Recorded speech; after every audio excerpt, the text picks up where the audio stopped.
bangkai hidup. Panggilan Ustaz sebagai hidup.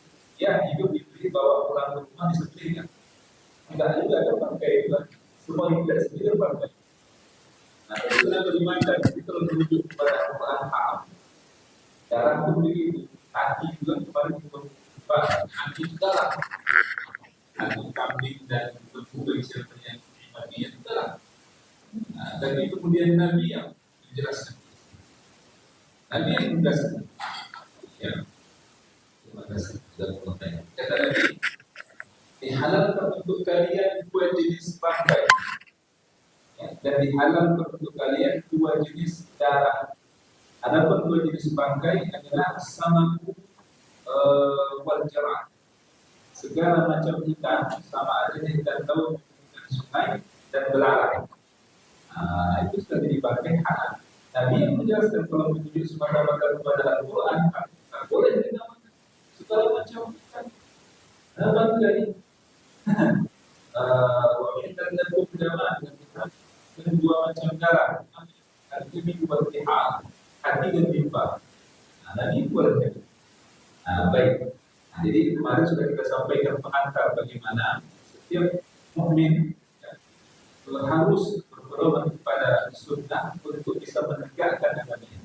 Mustahil bisa menjalankan keislamannya tanpa berpegang kepada hadis dan mengaku hadis semata-mata cukup berpedoman kepada Al-Quran. Baik. Malam ini kita langsung masuk kepada nggak bisa masuk yang itu. Oh, nggak masuk. Oh, ini masuk. Oh, baik, terima kasih. Ini cukup begini? Cukup Gitu ya. Oh, begini ya. Baik, terima kasih. Malam ini kita akan melangkah kepada pembahasan hadis pertama. Ya, hadis pertama, dan saya suka untuk menyampaikan hadis ini di mana-mana saya mengawali pengajian, selalu saya awali dari hadis ini. Sedapat mungkin. Nanti akan saya sebutkan alasannya. Baik. Hadis ini dimuat antara lain dalam kitab Sahih Muslim. Dalam kitab Sahih Muslim dari Abdullah ibnu Umar radhiyallahu anhuma, dia berkata, ya, haddatsani abi Umar bin Al-Khattab radhiyallahu anhu. Ayahku Umar menceritakan kepadaku. Kata siapa?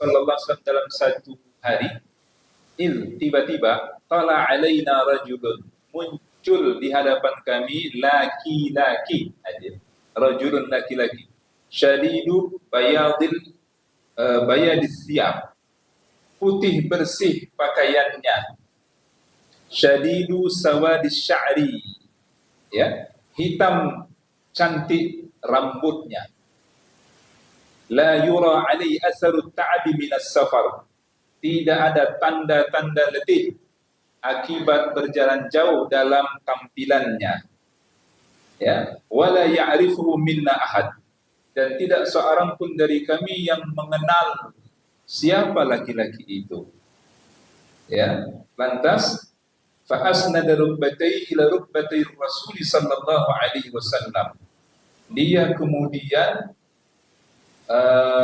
duduk di sisi Nabi dan menyandarkan kedua lututnya kepada kedua lutut Nabi.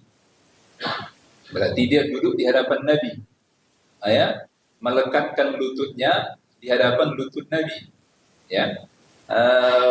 Kemudian apa? Wa wada'a kaffayhi ala fakhidayhi, dan dia menaruh kedua telapak tangannya di atas pahanya. Berarti duduk bersimpuh lah itu, ya. Ya, duduk bersimpuh, lututnya di depan, ya. Lantas kemudian dia bertanya, ya, ya Muhammad, akhbirni 'anil Islam. Wahai Muhammad, beritahu aku apa itu Islam. Ingat, Yang ditanya dulu adalah Islam. Lantas faqala Rasulullah sallallahu alaihi wasallam al-Islam, Nabi kemudian jawab, al-Islamu an tashhada an la ilaha illallah wa anna Muhammadar Rasulullah wa tuqimas salah wa tu'tiyaz zakah wa tasuma Ramadan wa tahujjal baita in istata'ta ilaihi sabila. Inilah dia. Islam itu kata Nabi, hendaklah engkau mengucapkan 2 kalimat syahadat, mendirikan salat, ya, wa tu'tiyaz zakah, menunaikan zakat, ya, berpuasa di bulan Ramadan dan berhaji ke Baitullah jika engkau mampu melakukannya. Ini yang kemudian kita kenal dengan rukun Islam yang 5. Rukun Islam yang 5. Lantas orang tadi mengatakan sadaqta, ya, artinya kurang lebih benar engkau ya Muhammad, benar engkau ya Muhammad. Lantas kata Umar dalam riwayat itu, fa'ajibna lahu yas'aluhu wa yusaddiquhu. Kami semakin heran dengan laki-laki tadi. Dia bertanya, kemudian membenarkan jawabannya. Ini layaknya orang yang sedang menguji. Artinya dia bertanya, padahal dia sudah tahu apa jawaban sesungguhnya. Ya. Lantas dia bertanya kemudian kepada Rasulullah. Ya. Katanya apa? Akhbirni anil iman. Lihat yang kedua, tadi Islam. Naik yang kedua, beritahu aku ya Muhammad apa itu iman, tanya. Lantas Nabi menjawab, al-imanu an tu'mina billahi wa malaikatihi wa kutubihi wa rusulihi wal yaumil akhiri. Rukun iman yang di 6 kah atau 5? 6, belum berkurang ya? Ada sebagian tempat sudah berkurang. Jadi apa yang kurang ini? Antu'mina billahi wa malaikatihi wa kutubihi wa rusulihi wal yaumil akhir. Apa yang keenam? Wal qadari kullihi khairi wa syarri. Sudah ngerti maksudnya ini lah? Beriman kepada takdir baik maupun buruk, yang disukai atau yang tak disukai. Nanti kita bahas lebih lanjut. Cukup waktu sekarang bicara mengenai takdir baik dan buruk ini. Di sebagian tempat ada sementara orang yang termasuk ditokohkan sebagai agamawan, pemikir segala macam disebut, mereka sudah meragukan takdir ini. Kata mereka, selama umat Islam itu masih percaya dengan takdir yang disebut dengan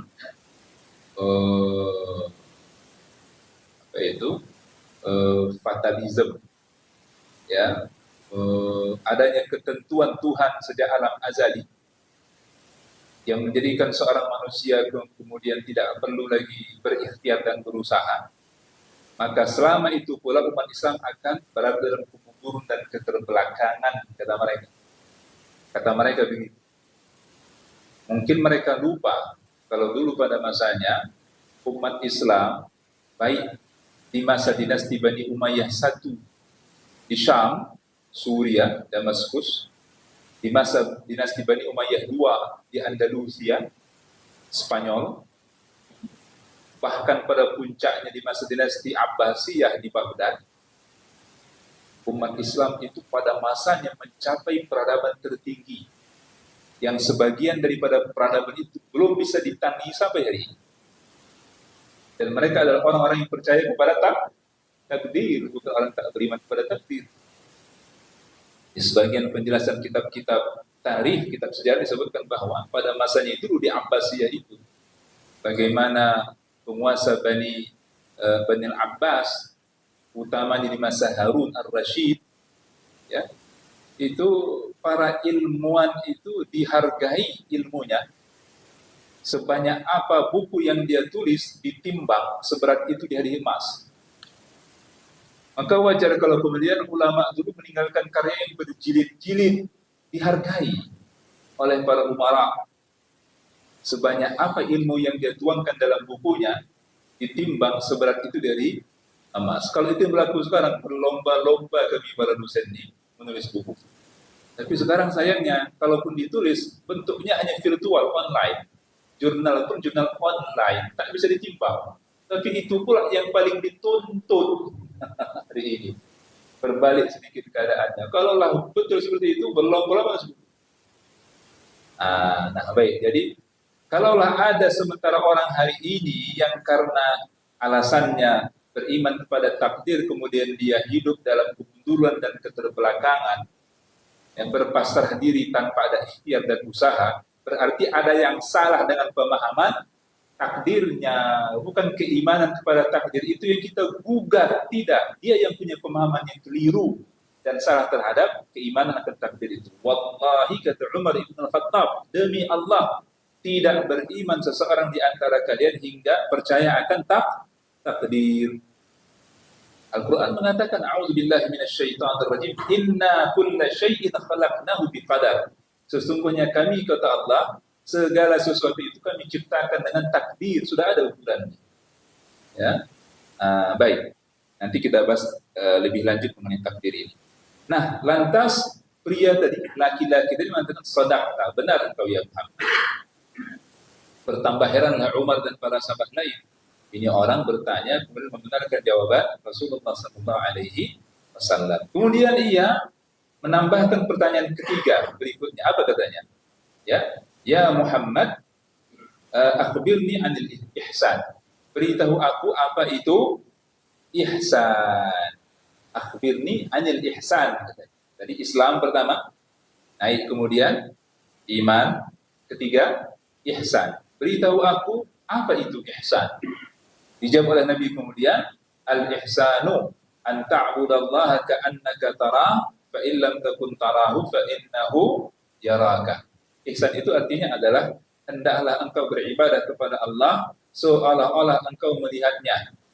Namun jika engkau tidak melihatnya, dan memang demikianlah keadaannya, tidak satu pun manusia menurut keyakinan Ahlus Sunnati wal Jamaah, tidak satu pun manusia, tak terkecuali Habibullah Rasulullah Muhammad sallallahu alaihi wasallam, ayahanda ibunda hadirin yang pernah melihat wujud Allah dengan kasat mata di dunia ini. Belum saatnya di dunia ini sekarang, belum mampu kita. Tidak seorang Rasul pun yang pernah melihat wajah Allah, termasuk Musa ketika bermohon seperti dikisahkan dalam Al-Quran, Rabbi arini anzur ilaik, Tuhan beri aku kesempatan melihat kepada wajahmu. Ya, kata Allah kenapa? Qala lan tarani walakin zur ila al-jabal fa in istaqarra makanahu fa sawfa tarani. Tapi lihatlah kepada bukit ini, ya, jika ia mampu melihatku, keagunganku, ketika aku singkapkan sebagian dari wajahku di hadapannya, niscaya engkau akan mampu melihatku. Tapi apa yang terjadi kemudian? Hancur. Ya, itulah yang kemudian dikenal hari ini, believe it or not, ya, percaya atau tidak oleh masyarakat Mesir, atau sementara ayahanda ibunda hadir yang pernah berziarah ke wilayah Sinai yang berbatasan nanti dengan Palestina, sudah dekat ya ke arah Palestina sana, wilayah Sinai. Itu di sana ada yang disebut dengan Bukit Musa, Jabal Musa oleh masyarakat Mesir setempat. Ya, karena di tengah gugusan bukit-bukit granit ada satu bukit yang landai dia. Nah, jadi menurut keyakinan masyarakat setempat, bukit itulah dulu yang dimaksud dalam ayat Al-Quran tersebut. Ketika Allah singkapkan sebagian dari keagungan wajahnya kepada bukit tadi, maka dia pun hancur. Hancur, fakharra Musa sa'iqa, kata Al-Quran. Maka Musa pun kemudian bersimpuh sujud, menyadari kesalahannya akan apa yang dia minta kepada Allah. Berarti tak patut dia memohonkan itu kepada Allah. Bukan saatnya sekarang di dunia, nanti itu di akhirat. Sebagaimana firman Allah, a'udzubillahi minasyaitonirrajim, wujuhu yawma idzin nadhirah ila rabbiha nazirah. Wajah-wajah pada hari itu nanti, ya, di surga akan berseri-seri. Kenapa? Ila rabbiha nazirah. Karena wajah-wajah itu melihat, ya, melihat kepada wajah Tuhannya. Dan itu merupakan nikmat yang agaknya disebut oleh sebagian ulama nikmat tertinggi di surga nanti. Tidak setiap hamba, ya, akan mendapati nikmat tersebut ketika Allah tampakkan wajahnya yang agung di hadapan hamba-hamba yang mulia di surga nanti. Nah, ayahanda ibunda hadirin rahimakumullah, Ada pertanyaan berikut mengenai kiamat dan tanda-tandanya, kita skip. Kita skip ya, karena 3 poin ini dulu yang utama ingin saya jelaskan dalam pengajian kita. Lantas laki-laki tadi kemudian pergi. Setelah ia pergi, Umar terdiam sembari berpikir, siapa gerangan laki-laki tadi? Rasulullah agaknya menyadari apa yang tengah Umar rasakan. Maka Nabi kemudian bertanya kepada Umar, "Ya Umar, atadri manis sa'il? Tahukah engkau siapa laki-laki yang datang dan bertanya itu?" Jawab Umar, apa jawab Umar? Allah wa rasuluhu a'lam. Allah dan Rasulnya lah yang lebih tahu siapa sesungguhnya laki-laki tadi ya Rasulullah. Tadi Islam sudah saya jelaskan ya. Hendaklah engkau beribadah kepada Allah seolah-olah engkau melihatnya, namun apabila engkau tidak melihatnya, dan itulah kenyataannya. Seperti yang sudah saya jelaskan tadi, tidak satupun manusia yang mampu melihat wajah Allah dalam kehidupan di dunia sekarang. Fa innahu yaraka. Ini yang sedikit belum saya jelaskan. Maka sadarilah, ketahuilah bahwa sesungguhnya Allah senantiasa melihatmu kapanpun dan dimanapun engkau berada. Baik, itu tadi ihsannya ya. Nah, ketika Rasulullah menanyakan kepada Umar, tahukah engkau siapa laki-laki tadi? Apa kata Umar? Allah wa rasuluhu a'lam. Allah dan Rasulnya yang lebih tahu ya Rasulullah. Lantas apa kata Nabi kepada Umar? Ya, dzaka Jibril, fa innahu Jibril atakum yu'allimukum dinakum.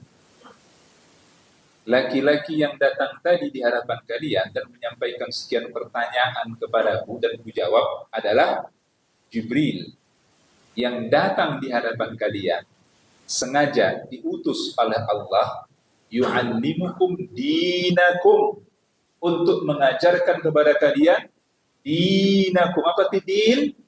Agama kalian. Agama kalian.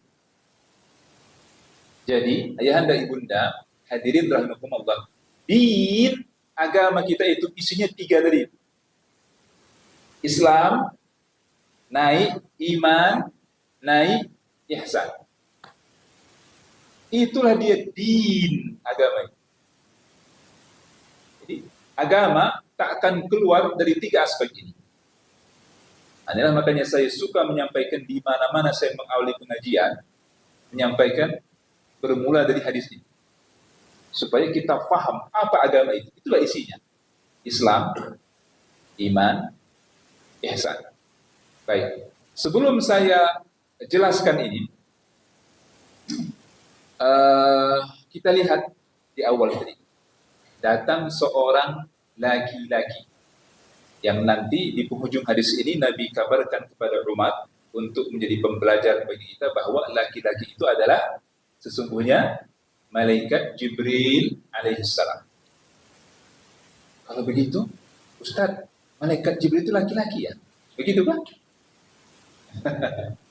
Betulkah itu? Ayahanda ibunda hadirin, kalau ada orang mengatakan kalau begitu malaikat Jibril laki-laki dong, betul? Karena rajulun, jelas bagi kita yang pernah belajar mengaji bahasa Arab di madrasah itu, rajul artinya apa? Laki-laki, jamaknya rijal. Berarti Jibril laki-laki dong. Jawabnya bagaimana? Tidak. Mana-mana malaikat tidak boleh kita nisbahkan kelamin apapun kepadanya. Sebab Allah katakan dalam Al-Quran, A'udzubillahi minasyaitonirrajim, bal ibadun mukramun. Malaikat itu adalah hamba-hamba yang mulia. La ya'sunallaha ma amarhum wa yaf'aluna ma yu'marun. Tidak pernah berbuat maksiat kepada Allah, dan malaikat senantiasa mengikuti melakukan apa yang diperintahkan Allah atas mereka. Kalau makhluk itu punya kelamin, itu artinya dia punya syahwat. Kalau dia punya syahwat, mustahil dia tidak pernah buat maksiat. Iya kan? Malaikat itu tak pernah buat maksiat, itu kata Allah. La ya'sunallaha ma amara. Mereka tak pernah buat maksiat akan apa yang Allah perintahkan. Kalau malaikat itu punya kelamin berarti punya syahwat. Iya kan? Kalau punya syahwat berarti berketurunan, berpasang-pasangan, ya kan? Sebagaimana halnya jin dan kita manusia. Jin itu punya syahwat enggak? Punya syahwat, makanya jin berpasang-pasangan. Kata Allah, a'udzubillahi minasyaitonir dalam Quran, innahu yarakum huwa wa qabiluhu. Sesungguhnya iblis, syaitan melihat kalian, dia dan kabilahnya. Kabilah itu berarti apa? Keturunannya, puak-puaknya, berkabilah dia. Karena jin itu sama seperti kita. Jin itu punya syahwat, berpasang-pasangan. Ada yang maksiat, ada yang taat. Wa anna di surah jin, nanti silakan ayat yang berbaca surah jin, wa anna minna salihun wa minna duna dzalik. Ada di antara kami yang salih, tapi ada juga di antara kami yang enggak salih, alias buat maksiat, ingkar kepada Allah. Kunna tara'iqa qidada. Kami itu menempuh jalan yang berbeda-beda, sama seperti manusia jadi. Tapi malaikat tidak seperti itu. Malaikat tidak berkelamin.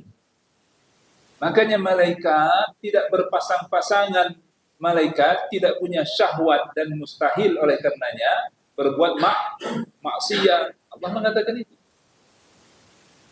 Makanya nanti akan kita bahas. Oh, ini kan suka kita bilang bahwa Nabi itu kan maksum Ustaz. Maksum itu berarti nggak pernah buat dosa, begitu ya? Begitu.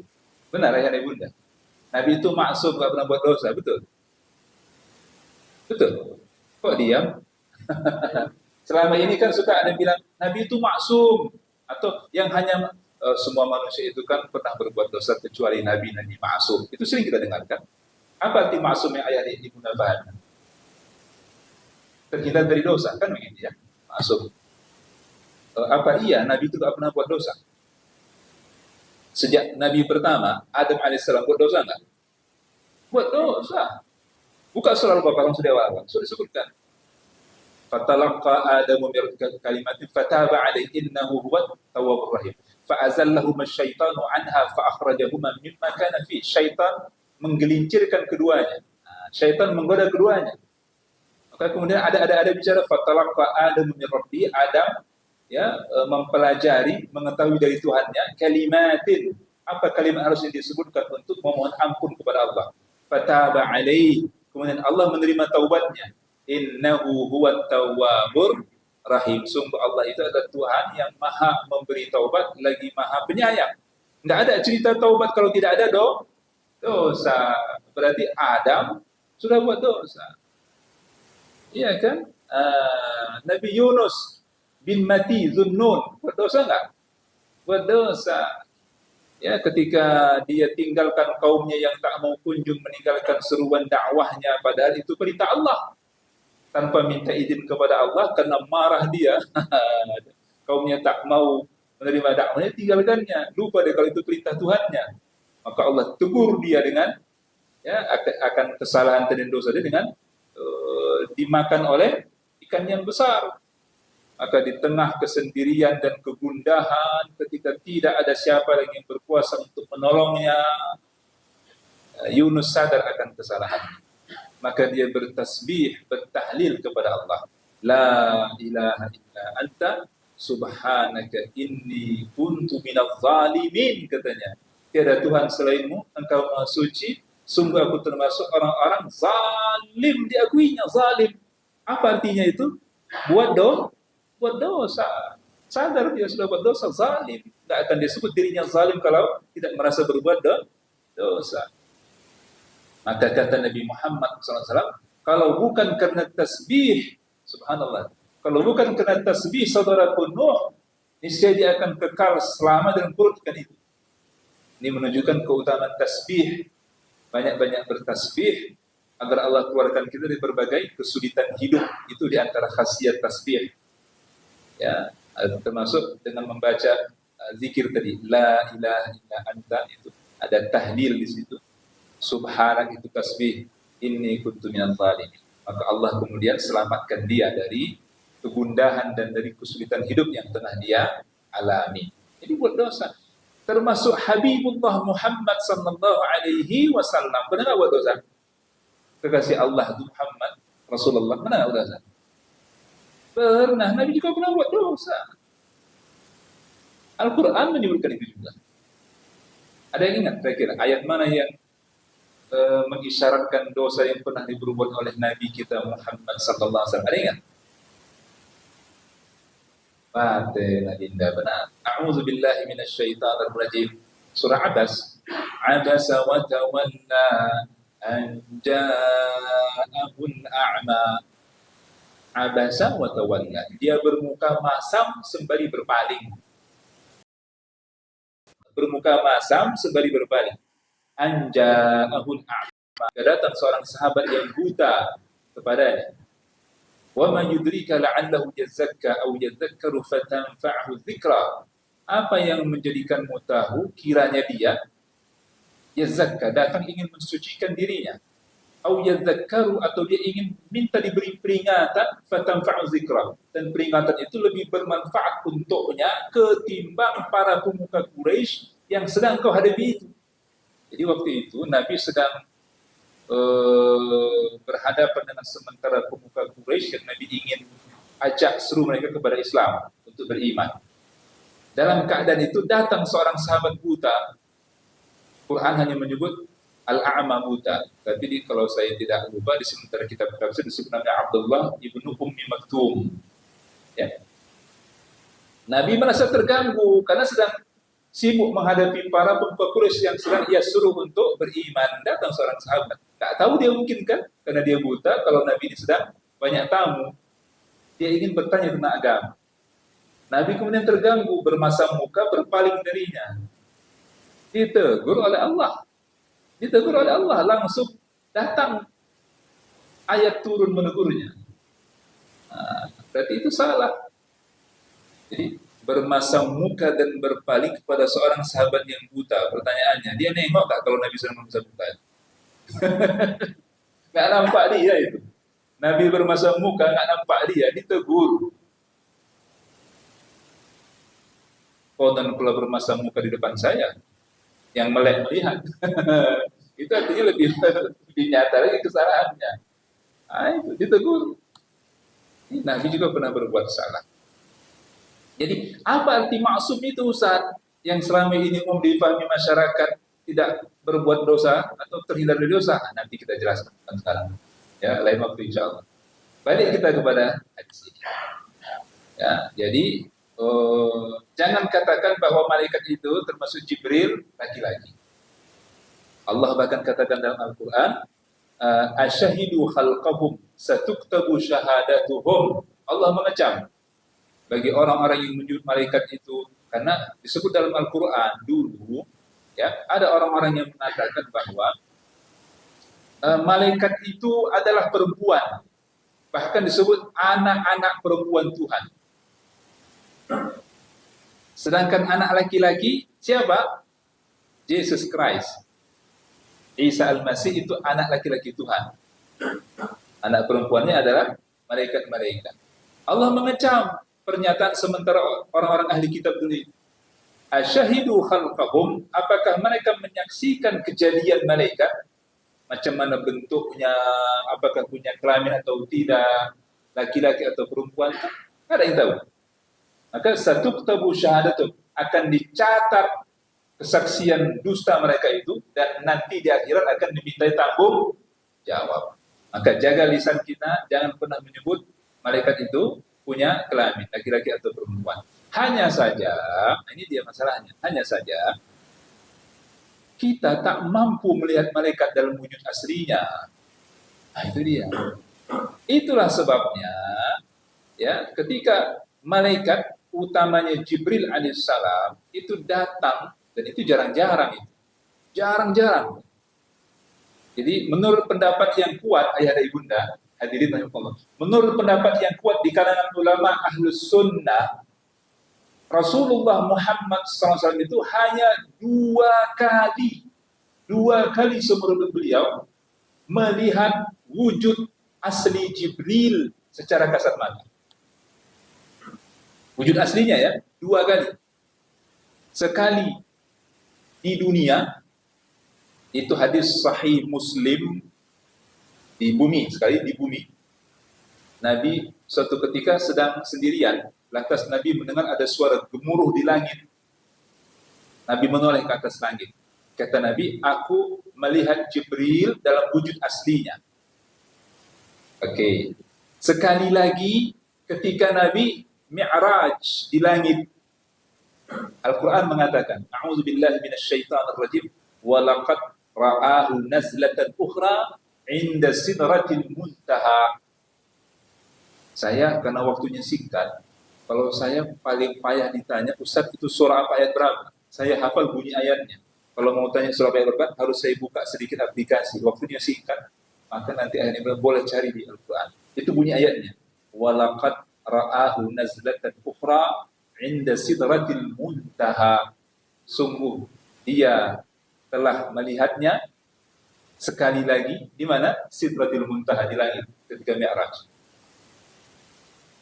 Hanya 2 kali, tak lebih. Kenapa? Hadis Sahih Muslim tadi menjelaskan sebab kata Nabi ketika Nabi melihat Jibril dalam wujud aslinya saat Nabi sedang berada di bumi, Jibril itu punya 600 sayap, lahu 600 janah, punya 600 sayap, dan ketika ia bentangkan sayapnya, yasuddul ufuq, akan menutupi langit semesta alam ini. Besarnya Jibril itu berarti. Itulah yang memungkinkan Jibril naik ke langit, turun segera ke bumi tanpa kewalahan, begitu cepatnya untuk menyampaikan pesan-pesan Allah kepada para nabi dan rasul. 600 sayap, dan ketika ia bentangkan sayapnya akan menutupi ufuk, yasuddul ufuk, kata, menutupi langit alam semesta ini. Itu artinya apa? Tak mampu kita melihat wujud Jibril itu secara kasat mata. Tak mampu kita. Maka kata Al-Quran, A'udzubillahi minasyaitonir rajim, wa qalu laula unzila alaihi malak. Dulu berkata orang-orang Quraisy, kenapa kami tak pernah melihat malaikat ketika turun di sisinya? Jika benar dia adalah Rasul utusan Allah seperti yang dia proklamirkan, tak pernah nampak kami malaikat menghampirinya. Iyalah pula kata Allah, lau anzalna malakan la ja'alnahu rajulan. Kalau kami turunkan malaikat, kami jadikan dia laki-laki. Ya, sebab kalau kami jadikan malaikat itu turun dalam wujud aslinya, ya, tak mampu kita, ya. Apa itu? Dalam Al-Quran itu, sebab kalau kami jadikan dia turun dalam wujud aslinya, akan binasa kita ini. Summa la yunzurun, akan binasa kita. Kenapa? Tak mampu melihatnya. Apalah kira-kira gedung yang paling besar di kota Medan ini? Manhattan. Anggaplah Manhattan. Anggaplah Manhattan. Itulah gedung yang paling besar yang kita di kota Medan. Sekiranya Manhattan itu makhluk hidup, masih mau kita tinggal di sini? Sekiranya Manhattan itu makhluk hidup, bergerak dia, masih mau tinggal di sini? Di Keperta ini? Kalau kita sedang berada di Pakam atau bagian tebing, bergerak dia, sudah lari kita. Begitu besarnya dia. Konon pula seperti yang kata Nabi, itu hadis Sahih Muslim. Dibentangkannya sayapnya menutupi ufuk alam semesta ini. Binasa kita, tak mampu kita melihat Jibril dalam wujud aslinya. Itulah sebabnya ketika Allah mengutus malaikat Jibril dalam momen yang sungguh-sungguh tertentu, ya, di hadapan para sahabat, sehingga sahabat menyaksikannya, mestilah Jibril itu datang dalam rupa manusia, bukan dalam rupa aslinya. Tak mampu, tak cukup masjid itu nanti. Di mana dia duduk? Ya, nanti mengenai sayap ini kita bahas. Macam mana sayapnya Ustaz, nanti kita bahas. Ya, bicara sayap malaikat ada dalam Al-Quran, pembahasan mengenai sayap malaikat. Makanya muncul pertanyaan, karena saya sebenarnya dosen akidah. Jadi maaf kalau sikit-sikit saya ngomong nyerempet ke akidah, ke tauhid, yang nggak apa-apa. Pembahasan kita pembahasan hadis, tapi ini semua ada kaitannya dengan akidah, dengan tauhid. Baik, itu yang pertama. Jadi ketika hadis ini menyebut Jibril datang dalam rupa laki-laki, itu bukan artinya Jibril itu berkelamin laki-laki, tapi Allah utus ia pada saat-saat tertentu, ya, dan ini sangat-sangat khusus ketika Jibril menghampiri Nabi dan disaksikan oleh para sahabat, datang dalam rupa laki-laki supaya bisa dilihat. Ya, baik. Pelajaran penting yang kedua yang bisa kita petik di balik hadis ini adalah bahwa begitu pentingnya masalah din agama ini. Ayah dan ibunda, hadirin Allah. Biasanya Jibril itu menghampiri Nabi dalam kesendiriannya atau dengan Nabi bersama para sahabat. Jawab, dalam kesendiriannya. Biasanya Jibril datang menghampiri Nabi dalam kesendirian, yang tidak ketika Nabi tengah bersama para sahabat. Tapi ini istimewa. Hadis ini istimewa, menunjukkan akan istimewanya perkara-perkara yang ditunjukkan dalam hadis ini. Sebegitu pentingnya hadis ini sampai-sampai Allah secara khusus mengutus Jibril. Kan itu maknanya. Allah secara khusus mengutus Jibril datang di hadapan Nabi ketika tengah berada bersama para sahabat. Terjadi dialog tanya jawab. Disaksikan itu oleh para sahabat. Bayangkan. Sehingga apa? Sekiranya kira-kira mana yang lebih akan diingat oleh para sahabat? Sekiranya Nabi mengatakan, wahai para sahabat, Jibril telah menghampiriku, menyampaikan kepadaku Islam itu ini, iman itu begini, ihsan itu begini. Hanya Nabi menyampaikan. Satu, bandingkan dengan peristiwa ini. Jibril datang dalam rupa laki-laki di hadapan para sahabat, menyaksikan itu, bertanya, Nabi jawab. Dilihat dialog. Mana yang kira-kira lebih berkesan dalam ingatan para sahabat? Yang pertama atau kedua? Yang kedua. Subhanallah. Ya, yang pentingnya yang kedua. Maka secara khusus diutus Jibril oleh Allah untuk menyampaikan perkara-perkara din agama, sehingga lebih berkesan dalam ingatan para sahabat lewat dialog tadi, tanya jawab. Nah, itu pelajaran penting kedua yang bisa kita petik di balik hadis ini. Nah, baru kemudian ada juga ulama yang menjelaskan bagaimana bersimpuhnya Jibril di hadapan Rasulullah Muhammad sallallahu alaihi wasallam, kemudian bertanya kepadanya. Itu adab, disimpulkan oleh sementara ulama, menunjukkan adab seorang murid ketika duduk di hadapan sang guru. Duduk dengan cara bersimpuh. Nah, itu dia. Nah, baik. Pelajaran berikutnya ini dia. Masih ada waktu. Tentang muatan agama itu, din. Pertama tadi apa? Islam. Kedua, iman. Ketiga, ihsan. Baik, bermula dari Islam. Ayah dan ibunda, hadirin rahimakumullah. Islam itu sesungguhnya, kalau kita cermati dari rukun Islam yang 5, sebagaimana jawaban Nabi, adalah perkara-perkara zahir. Dan itu adalah bagian dari agama yang paling rendah. Islam itu bagian dari din agama yang paling rendah. Kenapa sebetulnya yang paling rendah? Karena paling mudah untuk dilakukan.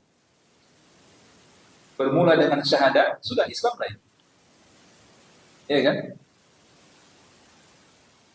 Ya. Seseorang kalau sudah nyata berikrar syahadat, kemudian kita pastikan bahwa dia mengerti artinya, maksudnya, tanpa ada paksaan, maka Islam lah dia. Wajib bagi kita untuk memperlakukan sebagai muslim. Tapi Ustaz, entahnya dia mengucapkan syahadat itu sekedar supaya dinikahkan dengan calon istrinya yang notabene muslim. Itu urusan hati. Urusan hati serahkan kepada Allah. Nahnu, maka ada kaidah ulama katakan, nahnu nahkumu bizawahir wallahu yatawalla as-sarair. Kita ni manusia hanya boleh menghukumi secara zahir. Ingat ini. Kita ni manusia hanya boleh menghukumi seseorang siapapun secara zahir. Zahir yang kita lihat dari perbuatannya, yang kita dengar dari ucapannya, atau yang bisa kita baca dari tulisan-tulisannya. Urusan hatinya, jujur atau dusta, itu bukan kuasa kita. Serahkan kepada Allah. Makanya ini saya ingat beberapa tahun yang lalu, ini saya sebenarnya agak kurang suka direkam-rekam, karena kadang-kadang saya ngomong ini menyinggung orang gitu ya. Tapi ini sebagai pelajaran. Beberapa tahun yang lalu, mungkin ada di antara ibunda ayah anda hadir yang pernah ingat kasus pernikahan Asmirandah yang sempat heboh. Iya kan? Nah, saya waktu itu agak menarik perhatian saya, kenapa? Ada apa? Kok sampai sementara pemuka agama, khususnya FPI Bekasi, itu ikut angkat bicara, bahkan marah dengan pernikahan Asmirandah. Ada apa? Itu menarik perhatian saya, ada apa? Ternyata, apa masalahnya? Waktu itu saya ikuti beritanya. Asmirandah ini kan muslim, wanita muslimah, menikah dengan seorang laki-laki yang sebelumnya beragama Kristen, kan begitu. Saya pun nggak tahu namanya, cuman kayaknya bintang sinetron juga apalah gitu ya, artis juga lah, artis. Saya pun nggak ingat namanya, artis juga, artis. Lantas, yang saya ingat dalam peristiwa itu, laki-laki itu kan bersyahadat, dinikahkan di salah satu masjid di Bekasi dengan menghadirkan sementara ulama Bekasi termasuk tokoh-tokoh FPI Bekasi. Itu yang saya ingat, kan begitu. Untuk menjadi saksinya. Nah, setelah ada syahadat, dinikahkanlah secara Islam karena sudah ada syahadat. Lantas kemudian muncullah berita di berbagai media mengatakan kalau Asmirandah menikah dengan fulan, ya, yang masuk Islam. Tapi belakangan ternyata si fulan ini menampik kalau dia sudah masuk Islam. Ini jadi masalah. Dia menolak kalau dia sudah masuk Islam. Saya rasa sulit untuk diterima kalau kemudian dia mengatakan saya nggak ngerti kalau ternyata mengucapkan syahadat itu konsekuensinya masuk Islam. Mungkin ya. Rasanya enggaklah